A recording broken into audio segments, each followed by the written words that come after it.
Pernah nggak sih Anda ngerasa hidup ini butuh lebih banyak aturan? Atau jangan-jangan malah sebaliknya, Anda ngerasa terkekang sama aturan-aturan itu? Nah, kali ini kita akan kupas tuntas arketipe sang arsitek yang ada di dalam diri kita. Dia ini sumbernya keteraturan, logika, tapi juga bisa jadi sumber kekakuan. Yuk kita kenalan lebih dalam sama Nur Adam. Coba deh pikirin sebentar. Pasti ada kan di sekitar Anda, atau mungkin ini ya Anda sendiri, seseorang yang hidupnya tuh kayaknya diatur sama logika. Semuanya serba teratur, semuanya harus pas. Mungkin teman Anda yang koleksi bukunya disusun rapi bukan berdasarkan abjad, tapi berdasarkan gradasi warna. Atau anggota keluarga yang menu sarapannya itu aja selama 10 tahun terakhir. Kadang kita kagum, kadang kita bingung kan. Nah, perilaku kayak gini tuh cerminan dari sebuah pola pikir yang akan kita bongkar hari ini. Yap, di balik semua kebiasaan unik itu, sebetulnya ada sebuah pola dasar, semacam cetak biru kepribadian. Dalam kerangka yang kita bahas, energi dasar inilah yang disebut sebagai Nur Adam. Oke, jadi apa sih sebenarnya kepribadian arsitek ini? Yuk kita bedah dulu sifat-sifat dasarnya, biar kita ngerti kenapa julukan ini pas banget buat ngegambarin kekuatan dari Nur Adam. Tapi, untuk benar-benar paham sang arsitek, kita nggak bisa cuma lihat dari luarnya aja. Kita harus gali lebih dalam lagi, sampai ke hakikat atau esensi dari Adam itu sendiri. Sebenarnya, dari mana sih datangnya dorongan untuk selalu membangun dan menata ini? Nah, ini dia intinya. Nur Adam itu terhubung erat sama elemen tanah. Anggap aja tanah ini sumber kekuatannya. Jadi, kalau kita paham sifat tanah, kita bakal paham keseluruhan kepribadian ini. Gampang kan? Coba deh bayangin, sifat tanah gimana? Dia itu kokoh, padat, stabil, susah diubah. Sifat-sifat inilah yang jadi cetak biru kepribadian Adam. Mereka itu mendambakan fondasi yang kuat dan solid dalam segala aspek kehidupannya. Coba deh perhatikan metafora yang kuat banget di sini. Wadah, jangkar, dan pilar. Masing-masing ini ngegambarin peran Adam sebagai fondasi. Dia itu struktur dasarnya, tempat kita semua, sebagai masyarakat, sebagai individu, bisa membangun sesuatu dan mencari stabilitas. Oke, jadi kita udah tahu esensinya itu tanah yang kokoh dan stabil. Sekarang, gimana caranya esensi ini ngebentuk cara kita berpikir sehari-hari? Yuk kita lihat gimana ini semua termanifestasi jadi sebuah pola pikir yang sangat terstruktur dan logis. Nah, ini poin krusialnya. Kalau ada satu kata yang bisa mendefinisikan Adam, kata itu adalah struktur.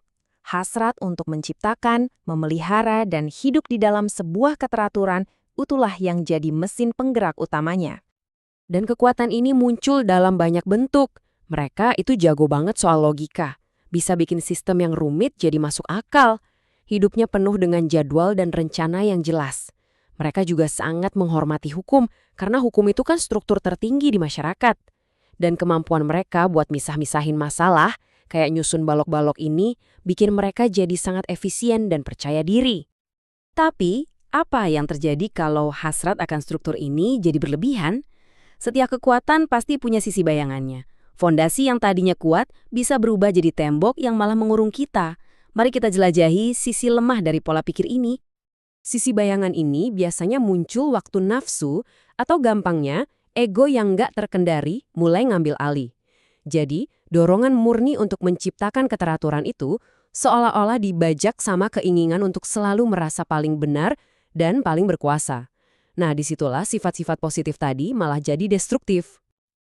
Tabel ini nunjukin dua sisi dari koin yang sama. Lihat deh, kekuatan sebagai pencipta struktur, kalau kebablasan bisa jadi kelemahan terlalu kaku. Sifat konsisten dan stabil bisa jadi nafsu rasa aku, semacam ego yang ngerasa cara gue adalah satu-satunya cara yang benar. Dan pikiran logis yang sama, kalau nggak diimbangi empati, bisa bikin mereka jadi apatis, jadi nggak peduli sama perasaan orang lain yang dianggap nggak logis. Setiap pahlawan itu kan punya kekuatan penyeimbangnya. Dan untuk Adam, kekuatan itu adalah Ifrit. Kalau Adam adalah stabilitas dan hukum yang ada sekarang, Ifrit itu adalah api perubahan dan dorongan untuk keadilan. Bahkan kalau itu artinya harus mendobrak aturan yang udah usang. Ini bukan soal baik lawan jahat ya, tapi ini tuh semacam tarian abadi antara keteraturan dan perubahan yang ada di dalam diri kita semua. Jadi, kalau ada ketegangan terus-menerus antara Adam, si pembangun, dan Ifrit, si pendobrak, antara keteraturan dan perubahan, terus siapa yang harus menang? Nah, itu dia, pertanyaannya salah. tujuannya bukan kemenangan salah satu pihak, tapi keseimbangan. Disinilah kita menemukan jalan tengahnya. Dan ini mungkin poin paling penting dari semuanya. Menjadi utuh itu bukan berarti kita milih satu sisi dan membuang yang lain. Bukan Adam melawan Ifrit. Tapi ini soal integrasi. Ini tentang gimana caranya membuat sang arsitek dan sang pendobrak di dalam diri kita bisa kerjasama. Keutuhan sejati itu datangnya saat kita bisa merangkul kedua kekuatan ini. Coba deh pikirin gini. Sebuah bangunan, struktur Adam, gimana caranya dia tahu kapan harus direnovasi atau bahkan dirobohkan buat bangun yang lebih baik? Dia butuh gempa, dorongan dari Ifrit untuk nunjukin di mana letak retakannya. Adam menyediakan apa yang ada sekarang, sementara Ifrit menyediakan dorongan untuk apa yang seharusnya. Keduanya saling butuh. Nah, sebagai penutup, saya mau ngajak Anda buat merenung sejenak. Coba lihat struktur dalam hidup Anda sekarang, rutinitas harian Anda, aturan-aturan yang Anda ikuti, keyakinan-keyakinan yang Anda pegang. Coba tanyakan ke diri sendiri, apakah semua itu berfungsi sebagai fondasi yang kokoh, yang ngasih Anda kekuatan buat bertumbuh?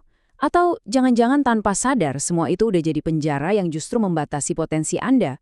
Cuma Anda yang bisa jawab.